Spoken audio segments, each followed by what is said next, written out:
Hello, then. Thank you for staying with us. This is a World News right here on Voice of the People 90.3 FM. My name is Esther Wachiku, and here are the top stories.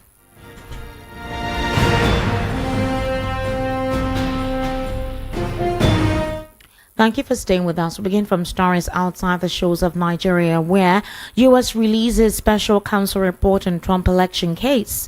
China mulls potential sale of TikTok's U.S. operations to Elon Musk. Also, Obasa's whereabouts disclosed amidst impeachment saga.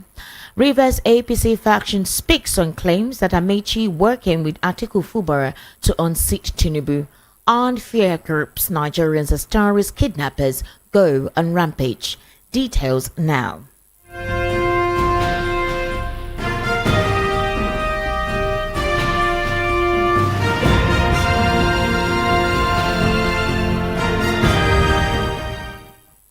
Thank you for staying with us. Begin from outside the shores of Nigeria, where Trump tried to prevent a 2020 report release that stated he could have been convicted if he had not won 2024 election.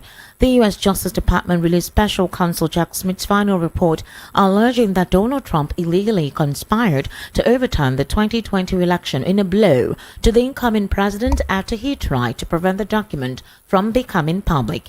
Smith said in the report that based on the evidence he had gathered, Trump could have been convicted in connection with his efforts to overturn the 2020 election.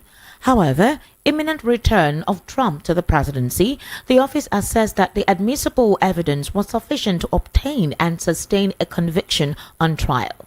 Smith resigned as special counsel and separated from the Justice Department, according to a January 11 court filing from the government. The report highlights the extensive effort that Trump went through to try to get then Vice President Mike Pence to use his powers to reject congressional certification of the 2020 election.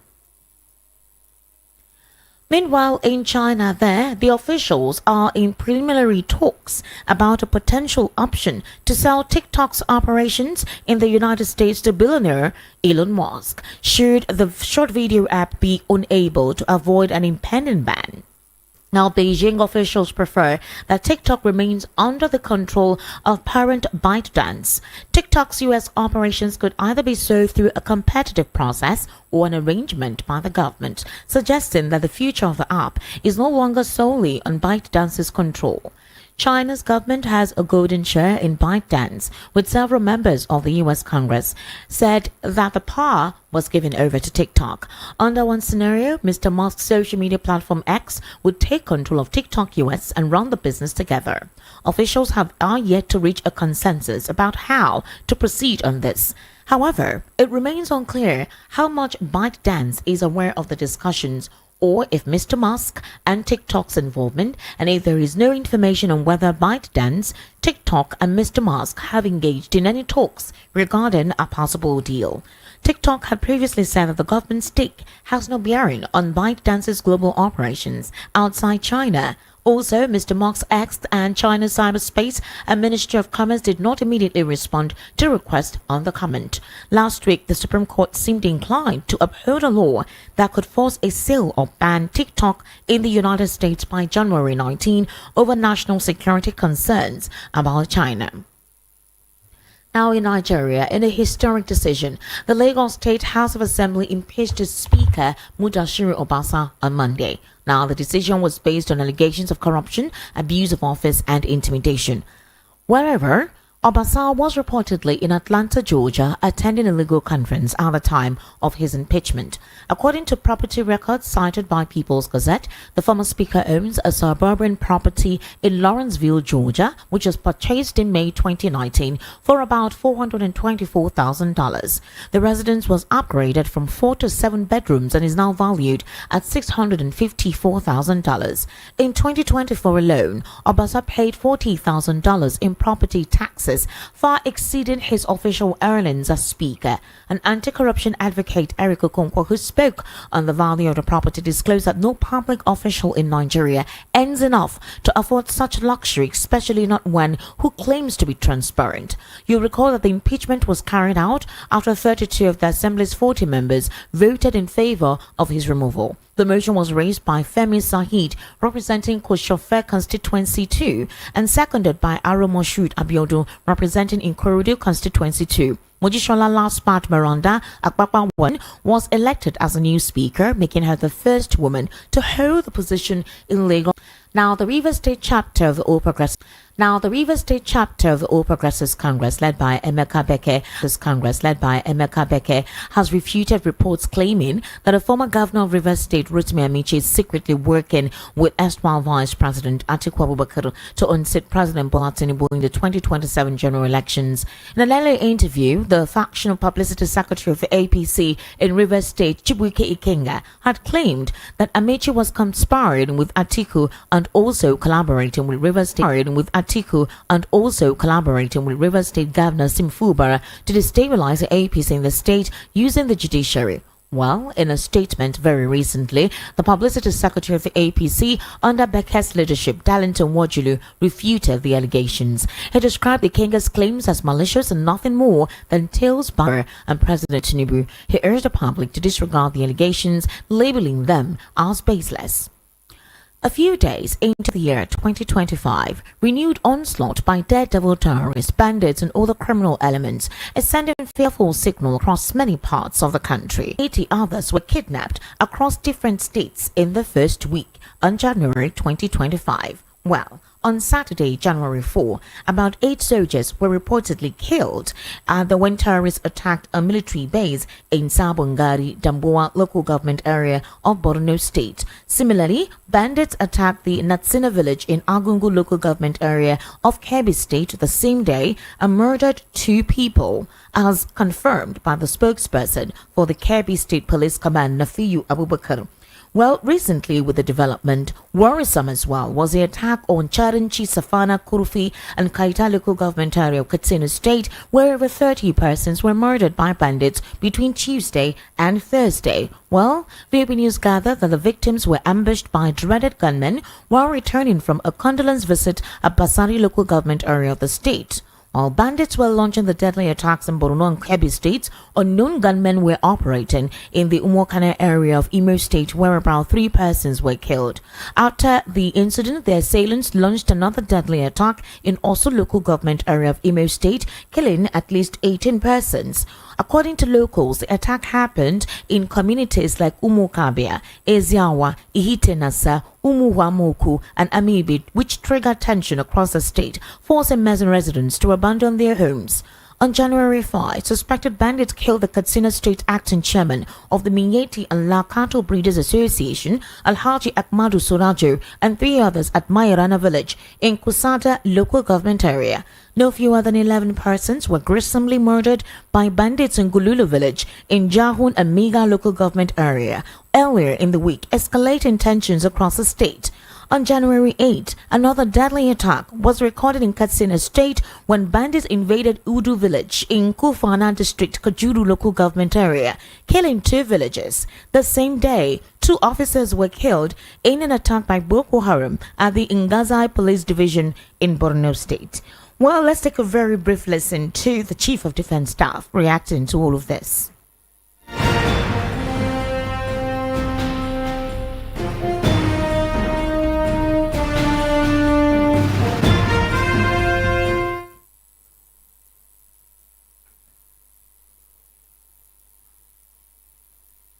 Like I said, during the surrendering exercise, we were able to see some of them with hard currencies, different denominations. Besides that, like I said, they have a lot of support coming from outside. Now, what we have done is that we have raised these observations. The Office of the National Security Advisor, the NFIU, the Central Bank, the NIA, the DSS have all moved into it. What we are also doing is that we have reached out to international community on the importance to trace the funds, trace the movement of the money. If we're able to do that, I'm sure we'll be able to, if we're able to take that out, we'll take the oxygen that keeps them going, which is very, very vital. It's a very dangerous and very high value organizations that we believe that be able to do that has made it difficult for them to be traced. So we're doing everything. And again, not only from the international, we know also, we have the belief that locally they also have the sources of funding, probably through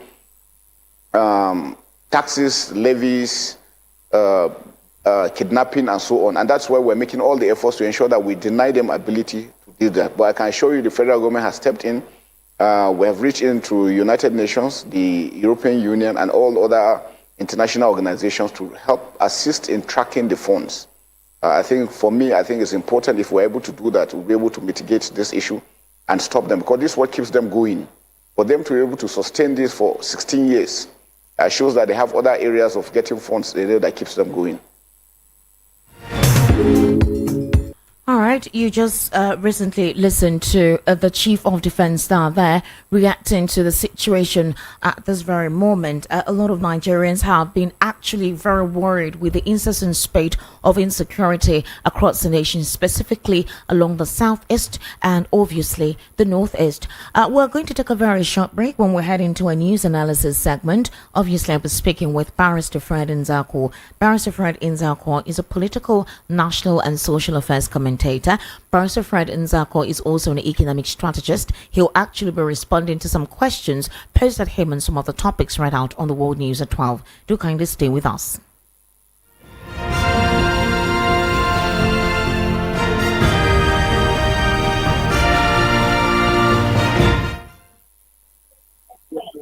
Barrister Fred, good afternoon and thank you for joining us on the World News at 12. Good afternoon. Good to be with you. Yes, good to be with you too. Barrister Fred, I would like us to start from stories outside the shores of Nigeria, okay? It's quite important because I remember I and you had a similar conversation like this, I think, last week, where you were explaining the whole U.S. justice system and the fact that if not that President-elect Trump won this 2024 election, there is a possibility that he may not have been free from all of the allegations against him. The U.S. Justice Department recently released through the special counsel Jack Smith. He gave a final report which alleged that Donald Trump illegally conspired to overturn the 2020 election in a blow to the incoming president after he tried to prevent the document from becoming public. Now, Smith also disclosed in that report that based on the evidence he had gathered, Trump could have been convicted in connection with his efforts to overturn the 2020 elections if he had not won the 2024 elections. How do you react to this? Well, it's very obvious. I told you, and we have now seen it, but it's very obvious that Mr. Donald Trump, having become the president-elect of the United States of America, the state should not shoot itself in the foot by trying to imprison their president-elect, who the majority of the people have overwhelmingly given their legitimate votes to lead them for the next 4 years. And it does not add up that a convicted felon will be the president of America. Indictment is different from conviction in American jurisprudence and in American judicial system. Trump may have been indicted, but the conviction will not hold.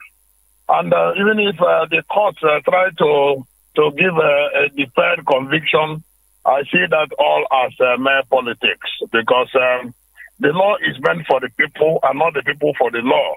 If the people of America have overwhelmingly voted Trump as their president-elect, on January 20th, he will be sworn in as the president of the United States. Every other thing regarding the political trial, I use the word political trial because Mr. Trump himself had said so, that all his trial has been marred by politics. So all those will now become of no consequence. Barrister Fred, did you watch the invasion of the Capitol in 2020 when Joe Biden won the election, when President-elect Trump gave a delivery at the time and told his people or his supporters by saying that the elections were not duly conducted? Did you see how persons thronged the Capitol? Did you see how persons were hurt in Washington, D.C., in the White House? Did you see how they stole things? Did you see the process of supposed anarchy that particular day? People who felt that they were given the short end of the knife by the judicial system thronged the Capitol and desecrated what the Americans call their seat of democracy. But did you see Donald Trump in that crowd? Did you see him in that midst? And if they are now claiming that they acted in sympathy to Trump, was there any evidence that Trump asked them to do so? Even by express or implied statement or action of Donald Trump, the fact that Trump expressed dissatisfaction with the outcome of the process, he didn't give anybody the latitude to go and desecrate the Capitol. So those people who were arrested were actually tried, and then they committed offense. Anyone who was found to have committed offense will be given sanctions according to the provisions of the law.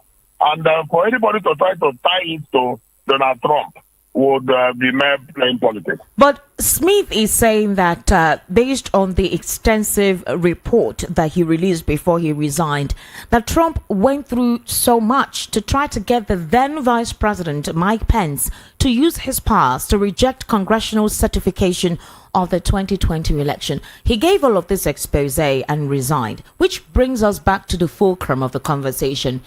There is no country that doesn't have its quagmire in the practice of their democracy. If this entire scenario and all of this allegation had been targeted at former President Barack Obama, do you think he would have been the first black president of America if all of these allegations against Trump were the same thing that were, against him at the time, were alleged that he committed? Do you think Barack Obama would have actually won that election? Every leader is different from others. Everybody has his own peculiarities, and every situation is different from all other situations. The peculiarities of every situation should be noticed. But Barack Obama won the election to become the first black man to become the president of America. It was in a circumstance that was different from the election that threw up Donald Trump. So we cannot tie the whole circumstances together. And if one begins to accentuate that if the baggage of Trump was carried by Obama and that Obama would not have won, now that the people of America have spoken, the so-called baggage of Trump can be understood as a Trump phenomenon. And if such phenomenon has helped him to win an election after 4 years out of office, to spring back and win in a landslide manner, even better than his performance in his first term, that simply shows you that which is called baggage to Trump is an advantage. All right, Barrister Fred, let's come to the home front. Obviously, what is trending across most media platforms is the impeachment that took place yesterday in Lagos State, which a couple of persons said they had expected for quite a while, and some persons did not know it would take place yesterday, but those in the circle of power suspected this would happen. While the Speaker of the Lagos State House of Assembly's impeachment process was ongoing, he was not there. He was actually at Atlanta, Georgia. Do you think he knew about this and that's why he was not physically present? Anybody who occupies a political office must know that power is transient and that someday the power must expire. It can expire by efflution of time, or it can expire by termination. And if Obata's oath has expired by termination, so be it. Obata has become speaker, has been speaker for 2 terms of 8 years. This is his third term as a speaker of Lagos State, a Lagos State that is populated by over 25 going to 30 million people. So I think he should thank his star that his politics has done very well, and he has been thrown up to occupy such a high-ranking position of number 3 man in Lagos State for close to 10 years. I don't think there's any big issue about Obata being removed as a speaker. There are so many places, many states in Nigeria where speakers are removed, even at the national level. Speakers and heads of parliament are removed, and there are no big deal. It's all politics as far as I'm concerned. It's all politics to you. Okay, the next question is, if all of this amount of money, as alleged that, that was released by those who were able to release it as to the strong reason, the evident reason why Obasa had to be impeached, when will the EFCC be called to investigate all of this? I mean, we know of Yahaya Bello's situation financial infractions, about 800 million naira or thereabout, or 80 billion naira. And this time around, there are reports that his house in Lawrenceville, Georgia, which was purchased in May 2019, is about $424,000. Barrister Fred Nzako, there was an upgrade of that residence, all right, from 4 bedrooms to 7 bedrooms, which is now valued at $654,000. These are persons that those who live in the United States, even public officials, some of them do not live in these expensive, luxurious properties. Some of them don't own it. And obviously he pays taxes, like taxes far exceeding about $40,000. So they have reeled out all of this, even if Obasa is saying that he has always made his money through legitimate means. When will the EFCC be called, since all of this has been exposed about the persons that wanted it to be exposed? When will the EFCC be called to investigate? And then, is he the only one in the Lagos State House of Rep that is also involved in all of this financial dealings or infractions? But the provision of 1999 Constitution has amended, which is the operating constitution of Nigeria at the moment. The Speaker of the State Parliament does not enjoy immunity of any sort. So if Obasa had been found wanting in the state of his office and had been found wanting for financial irregularity of any kind, you do not expect that EFCC will not wait until he comes down or steps down as a Speaker of the Parliament. Even as a Speaker, the EFCC is provided with the authority to investigate him. The IPPC can investigate him. The police can also investigate him. And all these agencies of government can as well take him to court if they found anything incriminating attached to his actions. So the fact that the power has been removed as a Speaker and the speculation that EFCC will now come in it begs the question. Because if the EFCC had found anything toward about his office, they had the authority of the law to go after him and bring him to book. It is different from the case of Yahya Bello, who enjoyed constitutional immunity as a governor. And even while he enjoyed that immunity as a governor, EFCC was even investigating him and dragging his appointees, his commissioners, and some other lieutenants of court on account of some actions of government which Yahya himself had continued to complain about. And immediately he stepped down from office, the cat and mouse game between Yahya Bello and EFCC started. And today, Yahya Bello is having his day in court. It is again the constitutional responsibility of the court to assess and preside over all the issues and accusations against Yahya Bello. Anyone which meets the opinion of the court that deserves sanction, I'm sure the court will not hesitate to bring down the sanction. And if anyone, none, deserves that sanction, I am confident also that the court will show Yahya Bello free.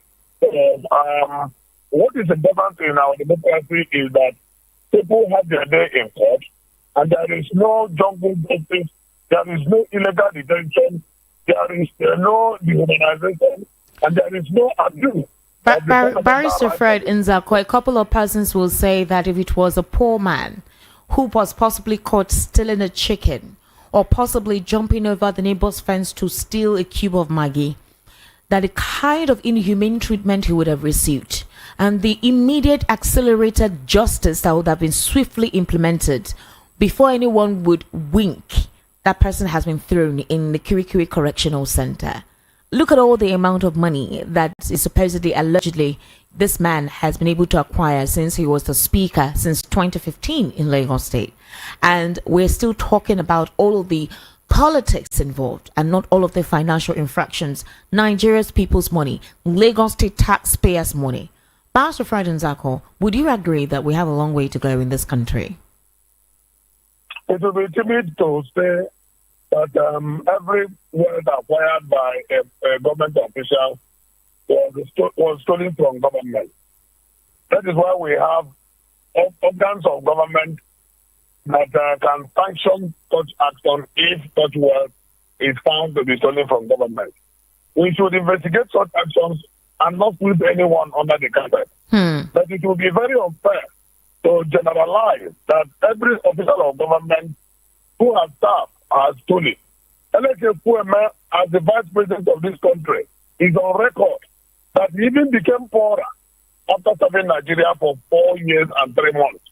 And even with that, the military threw him into detention, tried him unduly, and imprisoned him, only to find out later that the Fuhara hands were very, very innocent and very clean. That was a very clear example of delivery of injustice to officials who have served government. But that does not mean that every official that has served government is clean. And that is why we must separate the wheat from the chaff and punish those who are corrupt and extol those who are clean. Up to today, Mr. P2B cannot be dragged around by anybody. There are so many other governors of his ilk and so many other responsible leaders in the country who have made their marks without corruptly enriching themselves. And we want every other person who wants to be in government to know that government is all about service and not for self-enrichment or personal aggrandizement. Because anybody who does so would have his day in court.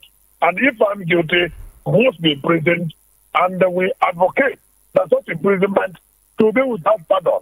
And there to be restitution, whereby the wealth stolen by that individual must be returned and recovered and brought back to the state where it rightly belongs. All right, Barrister Fred, before I let you go, a chieftain of the PDP, Segun Showemi, has submitted that President Bola Tinubu operates a structure that does not allow his appointees to be fully effective in their roles. He dismissed insinuations of a cabal within the Tinubu government. He accused the president of doing everything by himself and limiting those assigned to different roles from delivering their mandates. According to him, President Tinubu is the only cabal within his administration because everything starts and ends at his table and nobody can take responsibility for actions or inactions. This was during an interview very recently on a television Continental. So how do you react to his response or his reaction? Every government around the world has people that are very close to the point man, that is, to the president or to the prime minister, as the case may be. And those people who are very close, who have the ears of Mr. President, can very easily be described as either his teaching cabinet or a cabal. So the word cabal is not new. Even in military government, even in monarchical government, and in every nature of government, there are people who are opportune to be very close to the number one citizen of the land. And those ones can easily be described as cabal. And I can tell you that in a democracy, there is no way a president can be all and all. There is no way, and that is why he appoints people who work with him and who assist him to deliver the requirements of his office. Those who are appointed have a responsibility not only to give account to Mr. President, but also, and most importantly, to give account to the society that they serve. Because the service is essentially to the country and not to the president. The respect goes to the president, but the service should go to the country. There's any big deal about issues of people being close to Mr. President because it is normal and it happens all over the world. What is important and where I will have issue is when some people begin to abuse their proclivity and their position of authority and their closeness to Mr. President and abuse the office and abuse the situation and make the country to not to be adequately and appropriately governed. It is on that note that one can say that such closeness to Mr. President, instead of becoming a positive one, has become negative and should not be accepted. Barrister Fred Nzako, a couple of persons will say your responses so far have been so diplomatic because almost a couple of persons have the same perception about, the president towards a couple of appointees. In fact, people say that in reaction to Obasa's impeachment, it's actually president's go. If the president hadn't given a go, Obasa would have remained the Speaker of the Lagos State House of Representatives. Others would have also said that anything that Sanwo-Olu says is coming with the permission of the president. So, in other words, for Segun Showunmi believing that for Gbajabiamila, who is the president's chief of staff, that the president is kind of clipping his wings, all right, making it difficult to execute the functions of the office. Will Segun Showunmi be making all of this disclosure if he, is not close in the corridor of power to actually see what is at stake there? There's nothing wrong with my being diplomatic in my answer. After all, I am counted to be an expert in international law and diplomacy and in political diplomacy and strategy. And what is important is that I speak the truth, and the truth I always try to speak. I do not know what goes on in APC. I do not know what goes on between Mr. President and the chief of staff, Gbajabiamila. Every other thing lies in the realm of conjecture and innuendos. Mr. Gbajabiamila, people thought, would run for governorship of Lagos State, and people also have seen that the son of Mr. President has indicated interest in running for governorship. There are many other people who have also indicated interest. No, the son of the president has not indicated interest. It is certain groups that have touted the son of the president. He hasn't said anything about wanting to become the governor of Lagos State. Nobody says anything until when it is appropriate. But when from the body language of human beings, we will know whether they have interest or not. I did not say the interest must be announced, but body language will tell you who is nothing the ambition to run. And there's nothing wrong with anybody, nothing the ambition to run. Nothing wrong, absolutely nothing wrong, irrespective of where the person comes from. What is important is that the tenets of democracy are maintained, and whatever election that throws anybody up, both the party primary election and the general election should be conducted following due process of law and the maintenance of democratic principles. That is just what is important as far as I'm concerned. All right, Barrister Frelin Zako, thank you so much for taking your time to give us incisive details from your perspective on some of the questions posed at you. I sincerely do appreciate. Many thanks. Thank you very much. And that's a wrap on the World News at 12. My name is Esther Mwachuku. Up next, you have Area Mata with Alaji. Thank you for listening. We do have more interesting programming coming your way. Good afternoon.